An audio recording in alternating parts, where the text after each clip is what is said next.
I just fade away.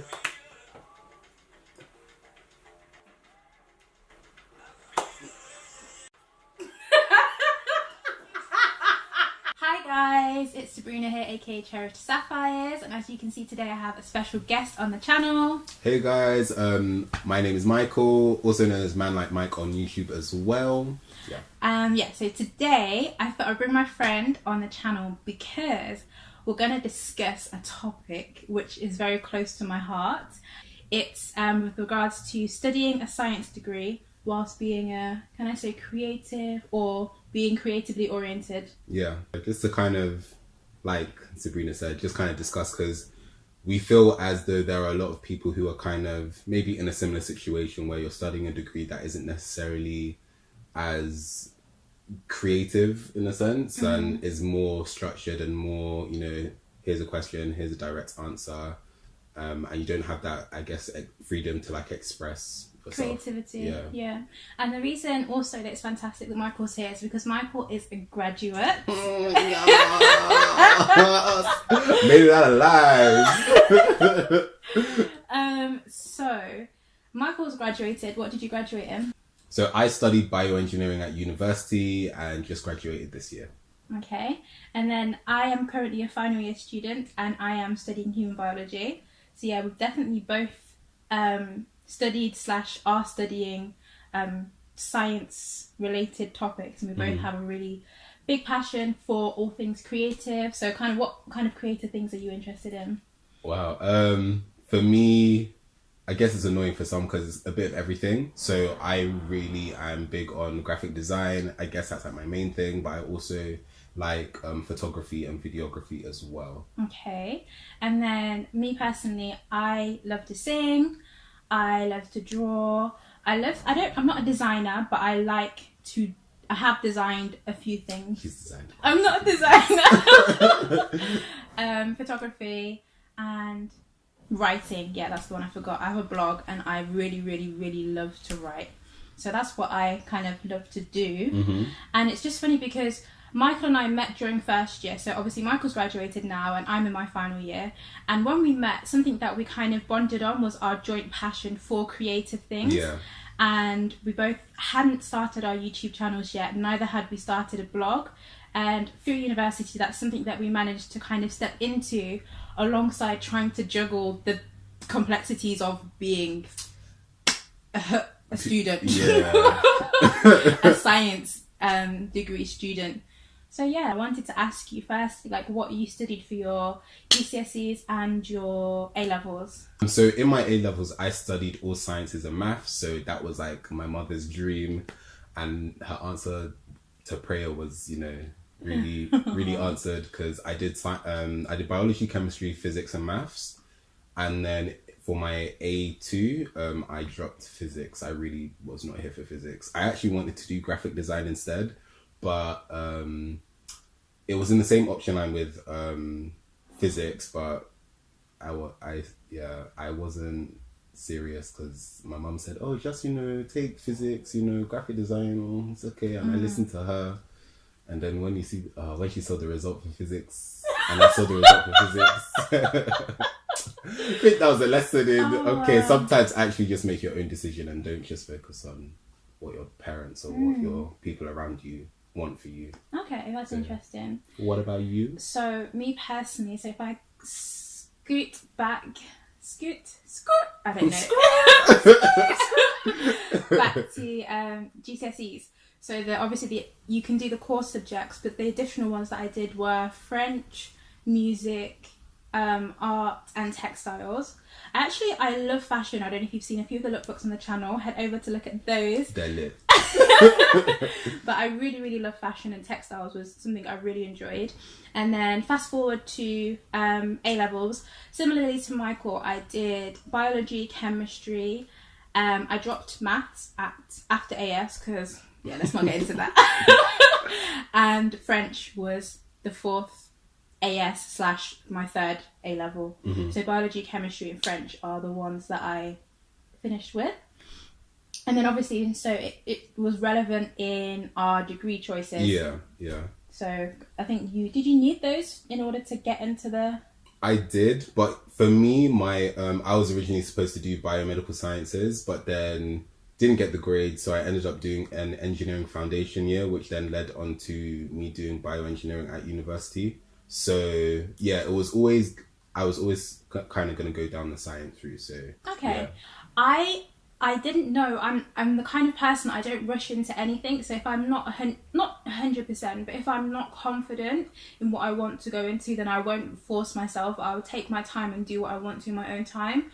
So whilst completing my A-levels, I didn't actually know what I wanted to study at university. So I got my A-levels, but I didn't actually start university until a year after. So during that year, I kind of worked.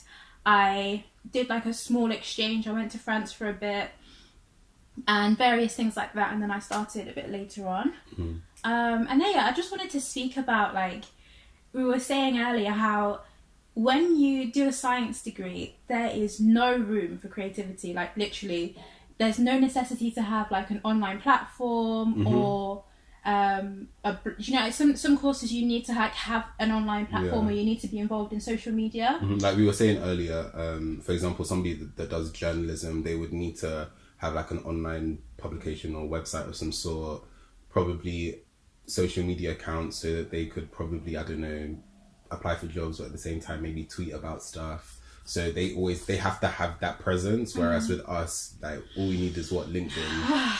And that's even if we need LinkedIn. And we were saying, like, it's a real tester and testament to your passion for a creative kind of endeavor, because there's no need to have a camera, there's no need to do any of this. So for us, it's kind of like, if you're willing to make that investment, it kind of shows to yourself how passionate you are about it. Like, you just got your camera. I got my camera. It's not been a year, has it? No, it hasn't been a year yet, my baby. Oh, sorry. Okay. But I've been wanting to get a camera for years, but I told you, I don't rush. So this indecisive, I need to cancel it. But it took me, how long did it take me? It took me so... What, like 2-3 years? Yeah. Pretty much? Yeah. I've always loved photography, but I kind of made that investment finally in a DSLR. Yeah, that investment is a lot. I was thinking... yay. It is well. Take a moment of silence. The amount of money that has left your bank account. Whew. Yes, it is well. Amen. Oh my gosh. But it really shows you that you're genuinely passionate about it. For real. Because you're not just going to splash out money on something. Like, fortunately for me, I was blessed. But I did add my own. And even with that, I was like, even for the small that I added, I was still like, oh my God. So for you to really kind of just, save your money and then invest, it's a lot. And I guess, like you say, like, it does speak to, your desire and your passion for this thing, because you're not just going to drop 5 Let's to not 1K. mention numbers. Yay. Or something, just like that. Just because you're not just gonna drop. No, it doesn't work. It doesn't work like that. And also, so as I mentioned, we both have YouTube channels, and we both are just doing things online. I was gonna say we both have blogs. What's your blog saying? Where is that though? Where is that?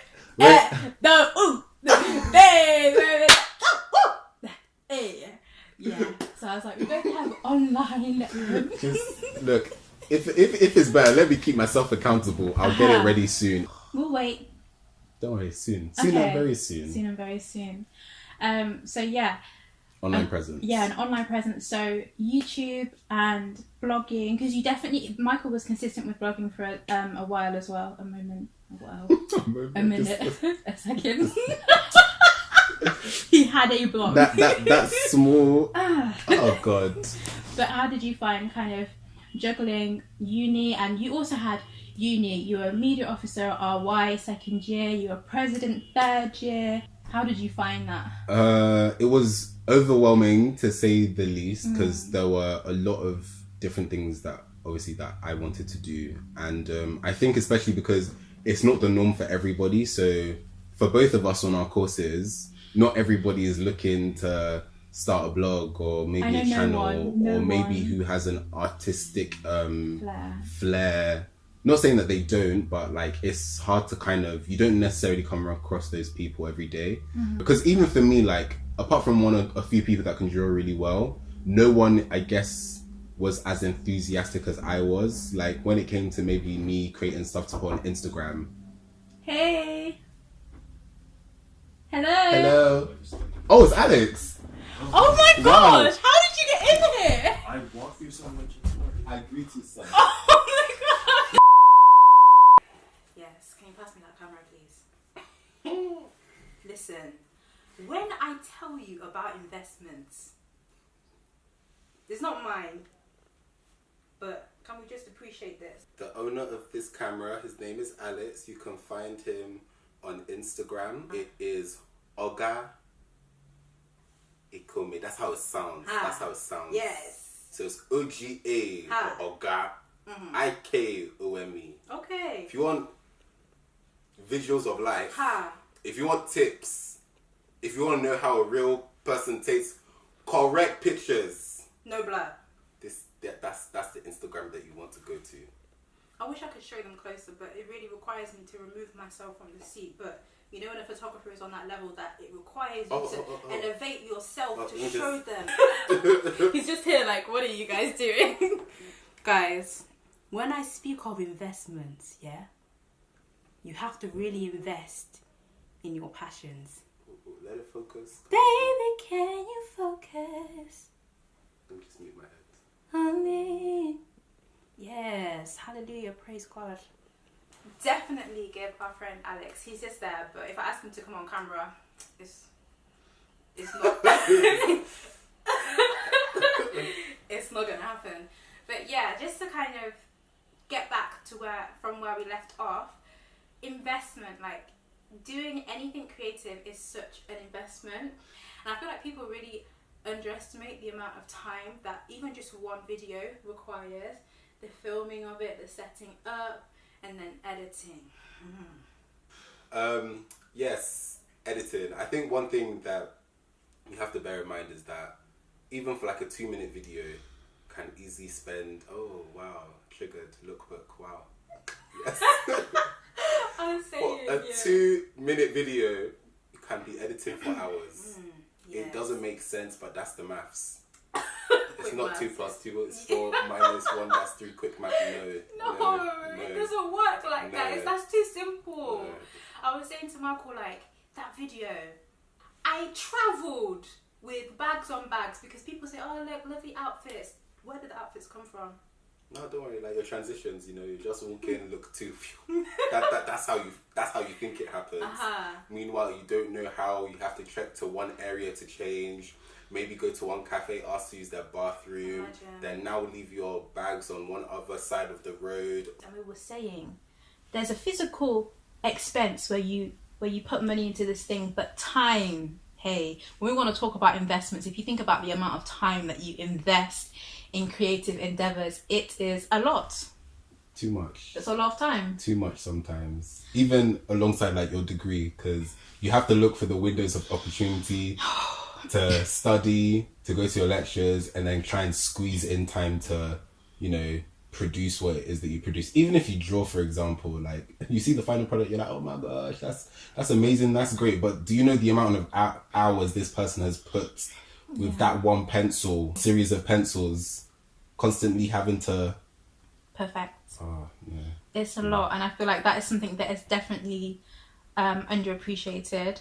And then even this week is my reading week, and this morning I had an assignment. So this morning I'm talking about molecular biology and circadian rhythms, and now I'm talking about editing photos, like just to be, jumping between different passions. It's something you really have to kind of master if you decide to do a science degree alongside kind of creativity. And I know some people, they think maybe, did I need to go to university, or did I maybe pick the wrong choice of degree? How do you feel about your choice? And triggered. Just like, oh my gosh. For me, I feel like I'm still kind of figuring that out, but it's weird. I did always say, like, during my time at university, everything was great apart from my degree. And that's not necessarily a great thing because I really spent £9,000 a year on this one degree. Plus the foundation year, so it's just adding up, you know. That debt is wonderful. There's a lot of obviously expenses for the future, but I feel like the things that I learned at my time at university, the resources that they had, because I was fortunate at my uni, they gave you cameras, they gave you Macs that you could use to edit, and people as well, because if not for the people I met, not only at my university, but at church and just in my general friendship groups, I would not have had the opportunity to learn as much as I have currently learned. Even church, like photography team. Yeah, exactly. So we had a church, we have like different creative teams. So you have photography team, production team, AV, and people who are on the vocals. So even that, and even during like my time at university, there's societies like photography team too. So I feel like it wasn't a waste. So you know how like we, alongside our degrees, we've been able to kind of do stuff. I feel like that is enough in a sense. Obviously, like it did cut the amount of time that we had, but it's one of those things where when you're restricted, sometimes that can breed the best work, because you're trying to, you know, you're confined to a time, or like on a brief or something. Like if you get a design brief, they give you a certain specification to meet, and you have to now be creative within those means. And I think that can force you to be more creative. So I feel like that's been a massive pro, because not only have I got an engineering degree, which sounds pretty impressive, I've been able to do like a lot of different stuff, like both of us have. And I feel like it's kind of, in terms of like selling yourself, I feel like that seems a lot more maybe appealing. I think it reveals your passions to you, because uni is the time that you mature in such a massive way. Like, I don't think there are really, obviously you mature in various areas of life, but especially university, like a lot of things I've learned a lot from my course, but your surroundings, kind of the social environments that you put yourself in, the tests that you receive at university, like it all comes together. And not only is it the education that you're getting from your books, but you're learning about life in general. And like me, I think it's exciting because I've struggled, especially this final year, because a lot of my friends have left. Like Michael's not here anymore. A lot of people that I was close to aren't here. And me having done a placement year, I kind of was thrown into the world of work, and now I'm back. I'm really back. Going away and then having to get back into the flow of things. It's kind of like on that year when you're working, you can go to work, and then outside of work, you kind of have time to do things more that you want to do. Whereas at university, like you're working full time because you go to lectures, you have to read your books, you have to constantly kind of focus your time and energy on your degree. It's very easy to feel disheartened to see when people are like putting videos out, and you're like, I want to put up videos, but I kind of need to pass my degree. Exactly. So to have that, and it just kind of shows you what you're actually passionate about. It teaches you how to prioritize, because as much as you want to excel in your creative endeavors, you want to get your degree, because this degree is not a joke. Like, if you knew the ideas that I have, to the extent whereby I'm trying to, like, I'm in a lecture and I'm thinking about a video or how I'd edit this or kind of a new creative thing. And it's so hard when you have passions which are so intrinsic, and you're trying to do these other things, which even if you do have a passion for like science, on your heart, you're just thinking, oh my gosh, how could I edit this? Or how could I portray this idea in a video? Yeah, and just finding ways to be more, I guess, concise and productive, and finding shortcuts and stuff. It's hard because it's one of those things that will only happen with practice.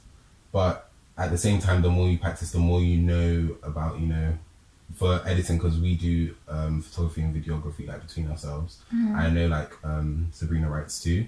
So it's just the more you do something, the more you further understand what it is you're doing, and you can find some shortcuts. But again, that does mean that you have to invest and find like the windows of opportunity throughout the day, throughout the week that you can. And it's not always that easy, because exams will just pop up, multiple deadlines in a day will just pop up.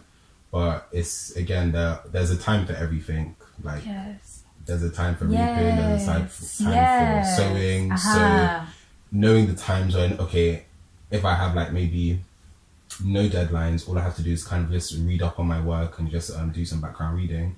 I can use some of my evenings to film maybe multiple videos and then try and edit that later or throughout the weeks to come. Or if you know that you have a lot of exams, definitely don't then just be like, smart. be wise. Unless like, I know for once that I did, because I was like, fam, I've done a couple of exams. I just want like something to switch everything around. Yeah. So maybe like that one time I recorded a video, edited it in the same day, put it out, and then I was like, okay, I have to stop. This can't be a habit. Because if you're a quick editor like Michael, it's okay. But the way my editing skills are set up, that quick turnaround, it doesn't quite transpire. It doesn't work like that, because I can edit. Who knows when this video will be up? No one knows, because I have exams in a few months.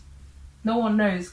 But like, even me, like, so for example, editing photos, it's almost like an outlet. Like if I'm stressed, kind of like, oh, okay, let me just edit some photos, and I kind of feel happy. I love looking back at, like, maybe you have a favorite shot that you take in and you're just able to think, oh, like, I love photography because it reminds me of that moment, and I love capturing candids as well, and just, it makes me happy. But then you have to be careful, because instead of you to now be reading your books, you're editing. Do you have time to edit? And when you think about this final product, this fantastic picture that you've edited, is it going to help you pass your degree though? Configuration is very, very real. It's a bit mad. Especially when you enjoy it so much, it's easy to just get very lost in the source of, oh yeah, this looks sick, let me edit this, let me design that, yeah, now my creativity is flowing, let me use this for more things. But then again, your degree is just sitting on the side like, hello, hi. Hello, and can you hear? It's looking like it's going to be a bit of a struggle, because then you have to make up that lost time and you'll be stressed doing your degree. And I think sometimes when you're not careful, when you keep on continually do that thing, you then kind of build up like a negative connotation with, oh, my degree, oh, I hate this so much, I don't really like it. Because I know it happened with me. I was in my comfort zone when I was editing this, designing this randomly, enjoying myself. The lecture notes are just are piling. So when it now comes to me doing my work, I have not disciplined myself, because obviously I've just been going with what feels good. And then when it comes to that pile up, I now want to start getting low. I now want to start getting upset. And I want to be like, oh no, I'm feeling some type of way. I don't like my degree. I hate this. And then not knowing that all of this could have kind of been resolved, averted if I just, balanced everything well. Finding ways that you can maybe even use your creative passions or whatever to kind of influence your work, whether that's, if you're an artist and you like making mind maps to revise, something like that. Or for me, I knew that like when it came to like sometimes making a cover page, I didn't want to spend too much time on it, but that would kind of motivate me to finish my report, because I'll be like, oh, this looks really good, I need to make sure that the content is banging too. So just finding stuff like that to kind of help you too is good. And I think when you were saying that, it's really interesting, because something I've been meditating